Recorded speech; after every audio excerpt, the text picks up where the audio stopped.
السلام علیکم ورحمۃ اللہ تعالی وبرکاتہ۔ الحمدللہ الذی ذی العزت والعلا والصلاة والسلام علی سید الانبیاء شمس الضحیٰ بدر الدجا نور الہدی منبع الجود والعطا، اما بعد فاعوذ باللہ من الشیطان الرجیم، بسم اللہ الرحمن الرحیم۔ آئیے حضرات، سب سے پہلے حضور علیہ الصلاۃ والتسلیم کی مقدس بارگاہ میں ہدیہ درود و سلام پیش فرمائیں اور پڑھیں۔ اللہ رب محمد صلی اللہ علیہ وسلم نحن عباد محمد صلی اللہ علیہ وسلم صلو علیہ صلاۃ و سلاما علیکا یا سیدی یا رسول اللہ صلی اللہ علیہ وسلم۔ حضرات، امام ابو نعیم نے حلیہ میں لکھا ہے کہ حضرت ابو درداء رضی اللہ تعالی عنہ ارشاد فرماتے ہیں کہ ایک دن مجھے حضور پاک صاحب لولاک صلی اللہ علیہ وآلہ وسلم نے طلب کیا۔ کہتے میں حاضر بارگاہ ہوا تو میں نے سرکار دو عالم نور مجسم صلی اللہ علیہ وآلہ وسلم کے چہرے نور پر تھوڑی ناراضگی دیکھی۔ میں بڑا پریشان ہوا، یا رسول اللہ، میرے ماں باپ آپ پر قربان ہو جائیں، آقا آپ ناراض ہیں مجھ سے؟ آپ نے فرمایا، سرکار فرمانے لگے، ہاں میں آپ سے ناراض ہوں۔ فرماتے ہیں میرے پیروں کے نیچے کی زمین نکل گئی کہ اللہ کے رسول مجھ سے ناراض ہیں۔ میں نے کہا، یا رسول اللہ، مجھ سے کیا غلطی ہوئی ہے؟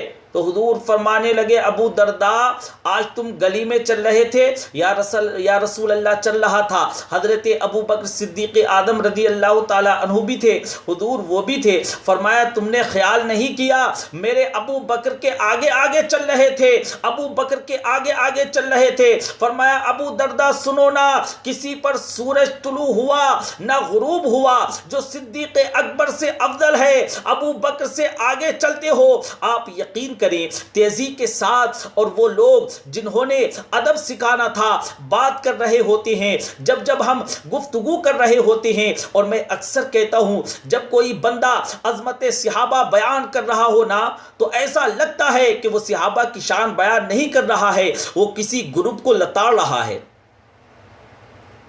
وہ ایسا لگ رہا ہے جیسے بڑے غصے میں ہے، بجائے شان بیان کرنے کے وہ کوئی ایسا شخص ہے جو کہانی سنا رہا ہے۔ جب آپ عظمت اہل بیت بیان کر رہے ہوں تو بھی لگ رہا ہے کہ سامنے کوئی ٹیم ہے جس کو شاید آپ یہ بات سنا رہے ہیں۔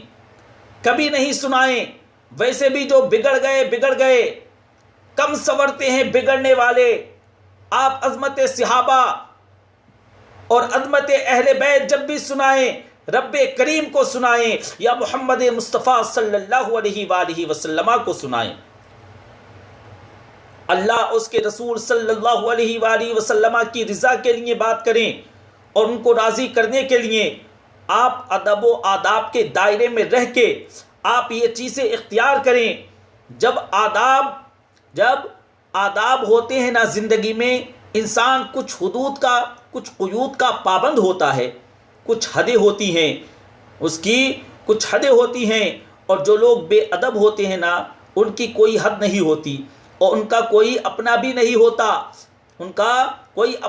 ہوتا۔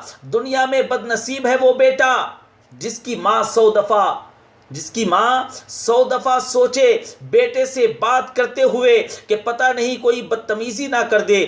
بڑا بد نصیب ہے وہ بیٹا جس کا باپ 100 دفعہ سوچے کہ پتہ نہیں یہ کیا کہہ دے، کوئی بدتمیزی نہ کر دے میرے ساتھ۔ حضرات، بہت سارے لوگ کہتے ہیں دنیا مجھ سے ڈرتی ہے، کہتے ہیں نا، آپ نے بھی سنا ہوگا، کہتے ہیں دنیا مجھ سے ڈرتی ہے۔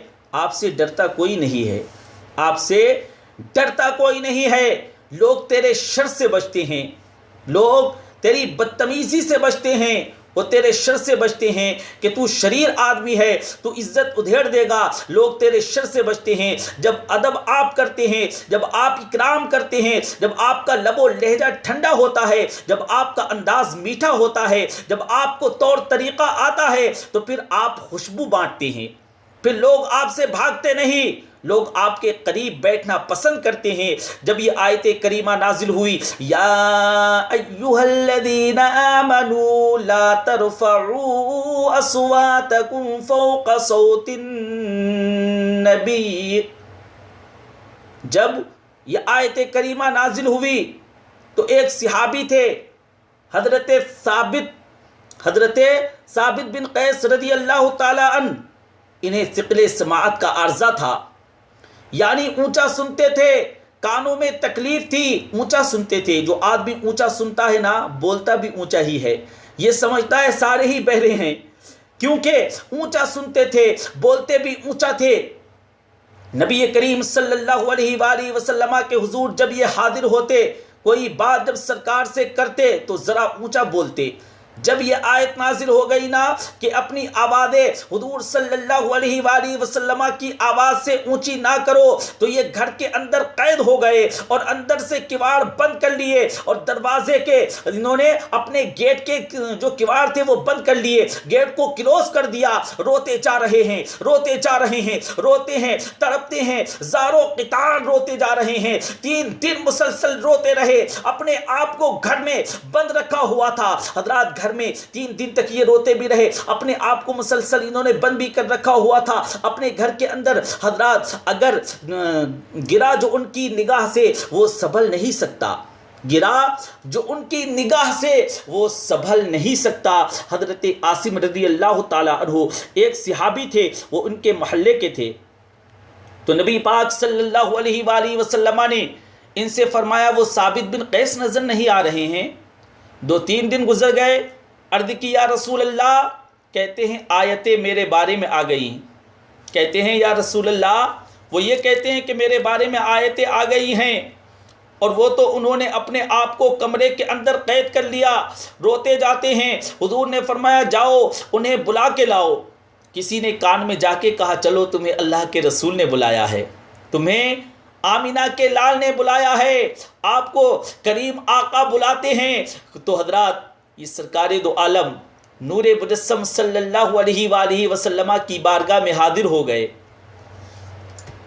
بارگاہ مصطفیٰ میں حاضر ہو گئے، اور جب سرکار کے چہرے نور پہ نظر پڑی تو پھر یہ اور زیادہ رونے لگے، پھر کھل کر اور زیادہ رونے لگے، پھر قدموں میں بیٹھ گئے، عرض کی یا رسول اللہ میں جان بوجھ کے ایسا نہیں کرتا تھا، جان بوجھ کے ایسا نہیں کرتا تھا یا رسول اللہ، وہ تو مجھے ثقل سماعت ہے، اونچا سنتا تھا اس لیے اونچا بولتا تھا۔ محبوب نے اٹھا کے سینے سے لگا لیا، پیارے آقا نے سینے سے لگا لیا، احمد مجتبیٰ نے سینے سے لگا لیا، آمینہ کے لال نے سینے سے لگا لیا، عبداللہ کے پیارے نے سینے سے لگا لیا، احمد مختار نے سینے سے لگا لیا، مدینے کے تاجدار نے سینے سے لگا لیا۔ فرمایا تم میرا اتنا ادب کرتے ہو، فرمایا تم میرا اتنا ادب کرتے ہو تو سنو۔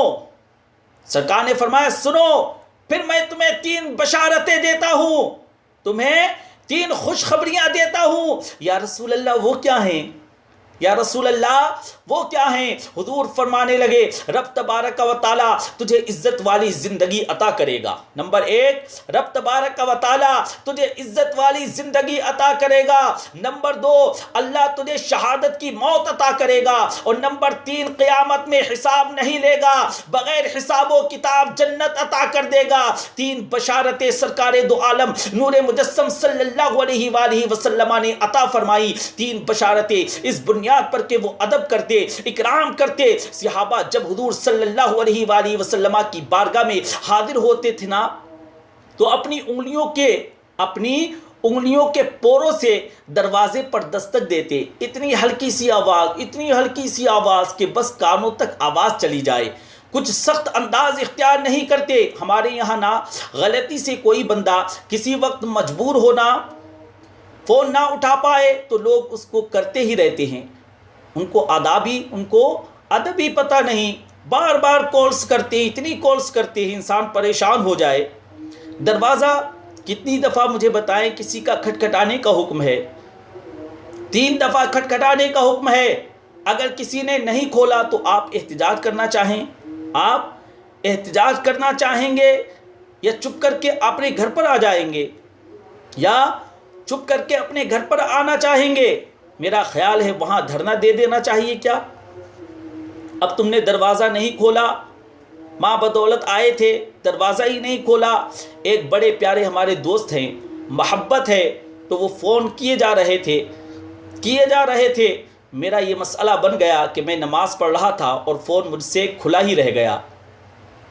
اور یہ میں ایک حضرت صاحب ہیں ان کی بات بتا رہا ہوں. کہتے ہیں کہ فون مجھ سے کھلا ہی رہ گیا. اب آپ کو پتہ ہے مولوی صاحب سارے جہان کا، مولوی صاحب کا نہیں کھلا رہنا چاہیے فون، سارے جہان کا کھلا رہ جائے تو خیر ہے، کوئی بات نہیں. مولوی صاحب کا اگر رہ گیا تو بس پھر خیر نہیں ہے، بہت بڑا بھونچال آ جاتا ہے. اب وہ کھلا رہ گیا، اب وہ بجائے جا رہے ہیں. چلیں 10-11 کالز انہوں نے 10-11 مرتبہ کالز کر دی ہوں گی. نماز مکمل ہو گئی. کہتے ہیں میں نے نماز کمپلیٹ کی. نماز کمپلیٹ کرنے کے بعد میں سمجھا کوئی ایمرجنسی ہو گئی ہوگی، شاید ایمرجنسی میں کال کر رہے ہوں گے. میں نے کہا خیریت تو ہے نا؟ بولے بڑی دیر سے فون کر رہا ہوں، ایک مسئلہ پوچھنا تھا. الٹا ناراض ہونے لگے. میں نے کہا خدا کے بندے، ناراض مجھے ہونا چاہیے، ناراض میں نے ہونا تھا، کیا آپ نے ناراض ہونا تھا؟ آپ مجھ سے الٹا ناراض ہو رہے ہیں. بات کو سمجھیں، بنا سمجھے ایسے کالز نہ کیا کریں. حضرات لوگوں کو آسانی دیں. ہمارے مزاجوں کے اندر اس قدر زیادہ وہ آزمائش آتی جا رہی ہے کہ ہم اس کو سمجھتے ہی نہیں. تو آداب کا جو خاص ہمیں دین نے طریقہ بتایا ہے اس سے ہم ہٹتے جا رہے ہیں.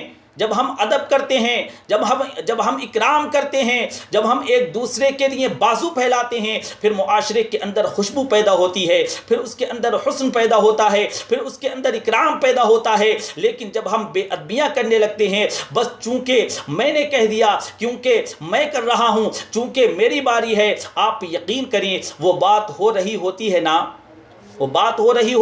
بہت سارے لوگوں نے ٹولہ بنا لیا ہے، فٹافٹ کہتے ہیں میں آپ کی بات کاٹنے لگا ہوں، معاف کر دیں، اور یہ کہہ کر بات شروع کر دیتے ہیں. تو میں کہتا ہوں پوچھ تو لو معاف کیا بھی ہے یا نہیں. آپ نے فٹافٹ بات کے اندر گھس کے کہا بات کاٹ رہا ہوں، معاف کر دیں. تو پہلے پوچھ لیں کہ معاف کیا گیا ہے یا نہیں. آپ یہ معافی دے رہے ہیں یا بندوق کے زور پہ معافی لیں گے؟ فٹافٹ گھسے معاف کرنا جی، اور کہا اور کہانی شروع کر دی. میں نے کہا بھائی آپ نے ساری اسٹوری سنا لی ہے، پر میں نے معاف کوئی نہیں کیا.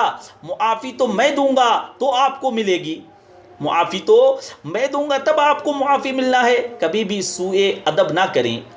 آداب اور اکرام، اور صحابہ اکرام اتنی شان والے لوگ تھے کہ نبی پاک صلی اللہ علیہ وآلہ وسلم نے جو آداب انہیں بتائے بھی نہیں تھے، انہیں سمجھ میں آ گئے تھے کہ یہ بھی ادب ہے. تو وہ اعلیٰ ادب بھی کیا کرتے تھے صحابہ اکرام. تو اللہ تبارک و تعالیٰ کی بارگاہ میں دعا ہے کہ پروردگار عالم مجھے اور آپ کو نبی کریم رؤوف الرحیم صلی اللہ علیہ وآلہ وسلم کا خوب ادب کرنے کی توفیق رفیق مرحمت فرمائے، اور اپنے بڑوں کا ادب کرنے کی اور چھوٹوں پر شفقت کرنے کی توفیق رفیق مرحمت فرمائے. آمین بجاہ النبی الامین صلی اللہ علیہ وسلم.